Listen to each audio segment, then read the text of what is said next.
Hey everybody, welcome to the Gentleman Scholars Club. I was thinking the other day that I haven't really done many videos on accessories, ties, pocket squares. And this may be because I haven't been wearing many accessories for the past few years on a regular basis, partly due to the pandemic, partly because my philosophy of dressing is A, practical, B, fitting with the setting, and C, smart casual.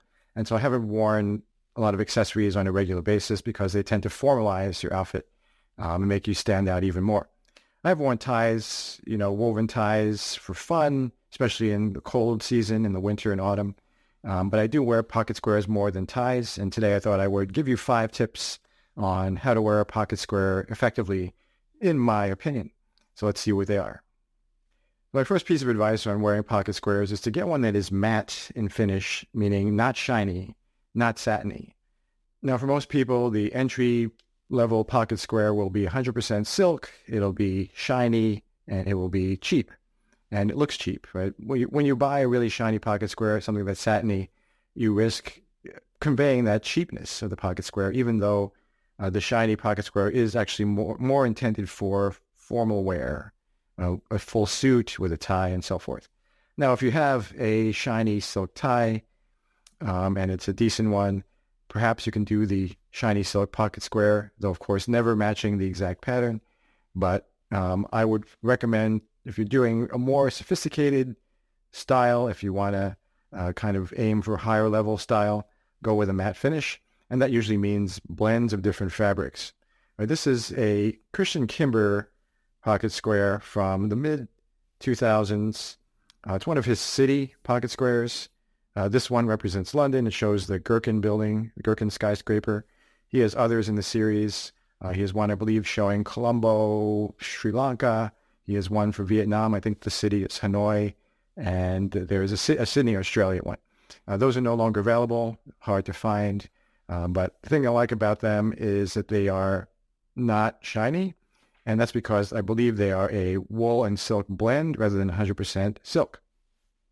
Think about summer jackets that also are similar blends. We have wool, silk, linen blends. You have wool, silk, linen, cotton blends. Right? Those are highly desired because the combination of fabrics adds sophistication, and having a similar combination in your pocket square does the same. So again, wool and silk blends, cotton, linen blends, wool and cotton blends. Right? There are various mixtures, and what they all have in common is they lack that satin effect. The second tip I have is to get a pocket square that has numerous colors in it. And this goes against the way I originally started with pocket squares, which is to do a lot of solids. But over time, I've learned that pocket squares that have multiple colors are actually better for several reasons. One is that you can find different colors in it to match whatever you're wearing. Right, and here I'm wearing a bright navy sport coat from Spear & Mackay Neapolitan cut, which you can see in one of my other videos. And this one also has, this pocket square has some bright navy in it, but also has a lighter blue, kind of a teal blue. It has a mid blue, has a darker navy on the outside. Right, so multiple colors there. And what that enables me to do is to place it in a pocket here against a color that is similar, and have the pocket square still stand out against the rest of the outfit. If I did a solid white, obviously that will work, but if I did a solid bright navy, it would fade back against the rest of the outfit. If I have a bright navy in here, but I also have other blues, it can still, match or coordinate with the jacket.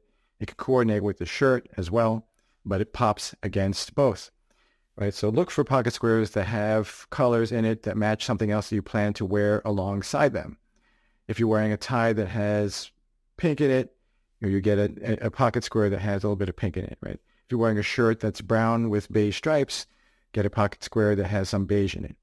If you're wearing trousers that are green, olive green, maybe you'll get a pocket square that has cream and olive green in it, right? So look for colors that coordinate with the rest of the outfit in terms of similarity. What you can also do is find colors that are opposite or complementary of what you're wearing. And if you look at the color wheel, which is used by artists and by well-dressed gentlemen everywhere, you can find opposite to the color that you're wearing on the pockets on the color wheel, those colors that are complementary.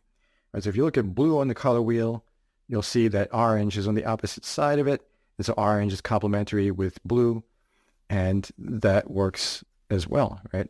So you place the pocket square there with the orange showing. We'll rotate that a bit. And then you have complementary colors. So again, it's easier to do that if you get the pocket square that has a lot of colors in it, so you have more choice to play with, right? And that will also mean a pattern in your pocket square, which brings me to the third piece of advice, which is to wear solid pocket squares with pattern jackets and pattern pocket squares with solid jackets.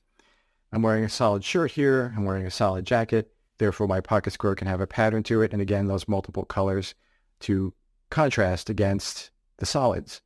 On the other hand, if I were wearing a Prince of Wales jacket, if I were wearing a houndstooth, if I were wearing a plaid of some sort, wouldn't really want a pocket square to have another pattern in it. Now, some guys on Instagram can pull off 2 patterns, 3 patterns, 4 patterns, and, more power to them. But to me, it looks busy. It looks kind of chaotic. And if you want to try it, by all means. But my personal philosophy, no pattern in the pocket square if you have a pattern in the jacket, pattern in the pocket square if you have a solid jacket. Fourth piece of advice, go with the proper size to fit your pocket. If you have a patch pocket on your jacket, it'll be smaller than if you have a welted pocket like this. And so usually you want a smaller pocket square in that case. And I would go with, 12, 13 inches, 30 centimeters as a rough guideline. This is 16 inches, but the material, again, is kind of that a gauzy type of material. And so it actually can crumple nicely and fit into any pocket. So I would say between 13 to 16 inches. I once had a pocket square that was something like 30 inches. And what that does is creates this massive wad in your pocket, and it's difficult to place as well. On the other hand, you also don't want to have a pocket square that's too small, because it'll just slip down into the pocket and disappear, or it can rise up out of the pocket if it's too large, right? So play around with it. Different materials also have different impacts. Again, the aforementioned shiny silks tend to slide down into the pocket because they're made of a slippery material. These, which are gauzy and blended fabrics, tend not to move around as much. So another case for getting that sort of material, that sort of fabric mixture. But aim for roughly 13 inches, maybe 16 at the max. And then lastly, my fifth piece of advice is place the pocket square in one of 2 ways. When you first get started with dressing up, you tend to play with your tie knots. You tend to play with how you do your pocket square folds. And there's no shortage of tutorials on the internet, of videos, infographics on how to fold a pocket square or how to tie 100 different tie knots. There's even a book on this, which I did read and found interesting, but summarily ignored after a while. So the reason why you want to avoid doing complicated folds like origami is that it's the antithesis or the opposite of sprezzatura.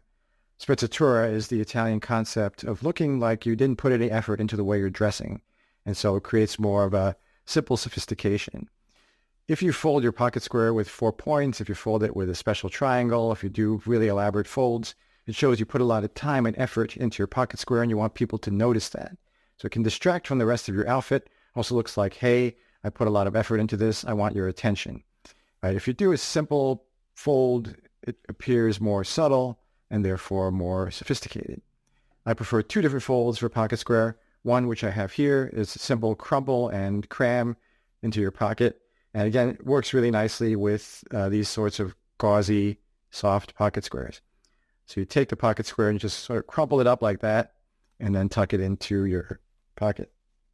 You can choose which part of the pocket square to show. You can show the blue to go against the shirt, the navy to go against the jacket, or you can kind of reverse things to show the orange. And there you go, there you have the orange showing. And you would need the mirror, to take a look at it, make sure it sits properly. But basically, crumble it, stick it in there. And then the second fold is the opposite of it, in the opposite direction. And you do kind of a magician's trick here. You take the pocket square, lay it on your hand, put your finger in there like you're going to make the cloth disappear, and bring up the points and bring up the ends of the pocket square. And then you fold it a bit and jam it into the pocket the other way. So it's not really finished here because I'm doing it on camera without a mirror. But essentially, you want to have a bit of the tips showing, and you do it in a way that sits nicely in the pocket. But this kind of looks like a flower when it's done, and adds a little bit more polish, but still doesn't look super formal. It's not like a really defined fold. Right? It looks like you jammed it in. So that's a sprezzatura approach. Those two folds, the wad and cram, and the sort of tips, flower tips, and cram into the pocket. So those are my 5 pieces of advice for pocket squares, kind of the basics of what I do. Let me know what you think. If you have other ideas on pocket squares that you want to share, put them in the comments. If you disagree with me, feel free to talk about that as well. Always like to have discussion. Like the video and follow us at Gentleman Scholars Club for more style tips, discussions of brands, and aspects of classic menswear that you may not see on other channels. As always, thank you for viewing.